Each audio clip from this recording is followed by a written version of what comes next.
I'm not a Luddite, and I'm not a climate change denier. I can accept that we smarty pants humans like to consume things and we're a scourge upon the earth. And if that sounded a little preachy, don't worry, I'm agnostic and this isn't a sermon. We got a shock at the devil here today. So just so you know, as a tech guy, I'm generally very optimistic about electric vehicles, as long as you don't mention the cost of replacing their batteries or remind me that I'm charging it up on coal-sourced electricity, or try to convince me that the gas savings are worth paying 50% higher purchase price versus a gas-burning equivalent. I want an electric car. Actually, I want an electric truck. But when the numbers work for me, then and only then. Today, I just want to make a few brief comments about electric buses coming to the CBRM. Hi, I'm Joe Ward of Boxer Shorts Media, and I like to joke around because otherwise talking about these politically related topics would be almost intolerable. So just consider it my coping mechanism. Now, if my opener gives you the wrong idea, I'm actually pro-green economy and pro-reducing our reliance on fossil fuels. But I also like to think for myself when reading these proposals.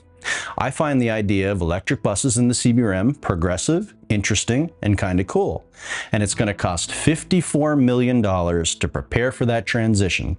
Now, if I wanted to, I could now base an argument on that huge number and turn the tables on the idea of these buses. But before doing that, let's acknowledge that the lion's share, $21.6 million from the feds and $18 million from the province, is going to fund this project. And taxpayer money is always an important consideration. But you know as well as I know, there's going to be a massive, unstoppable deluge of money spent on anything green. And sure, there's definitely such a thing as opportunity costs, where we might consider that if the province dropped $18 million for this bus project, then they'd be reluctant to write a check for something else immediately. They'll prefer to space things out, especially with other expensive infrastructure projects underway. So it could bump something like, say, the library from near future consideration. Now, the CBRM share is more interesting to me. They've committed to $14.4 million. And let's face it, from everything we've heard recently, they don't have it. They just don't have it to spare.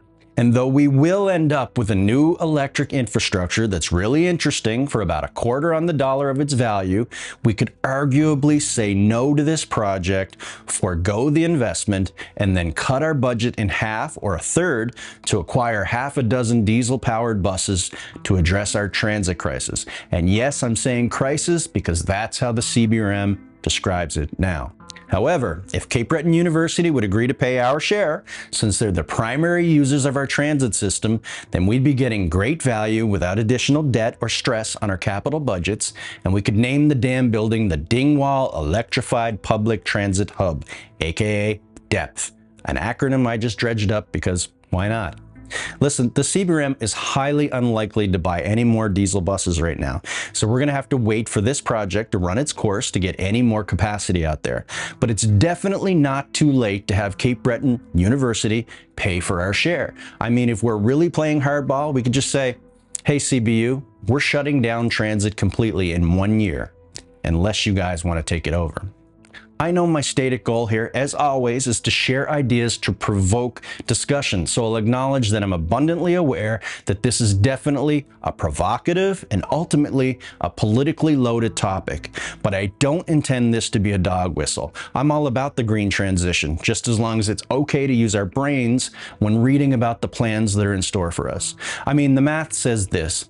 If we can source them, we should be able to get 6 diesel buses for about $4.5 million. But I love the idea of getting a $54 million facility that comes with 6 electric buses for nothing when CBU steps up to the plate and spends some of that windfall they're collecting from their tuitions. After all, it's their students who are driving demand for the expansion of our bus service. I don't think it needs to be the folks in Howie Center and Westmount suddenly picking up part of the tab for it when they open their tax bills. But if the CBRM wants to get our $14.4 million off our books, they need to call David Dingwall and ask him for it. If you're not a Luddite, tell me what you think. I'm actually interested. But I'm not interested in what Trudeau or Pierre Poilievre told you to say. I'm interested in your own thoughts. So post them below, and yes, you can share it too, just to piss off the Luddites. I know you have a bunch of them on your Facebook page. To make sure you don't miss any upcoming episodes, subscribe now to Boxer Shorts Media via your choice of YouTube or Facebook. Currently, you're obviously taking the populist pathway. What does that mean? Please hang up and try again.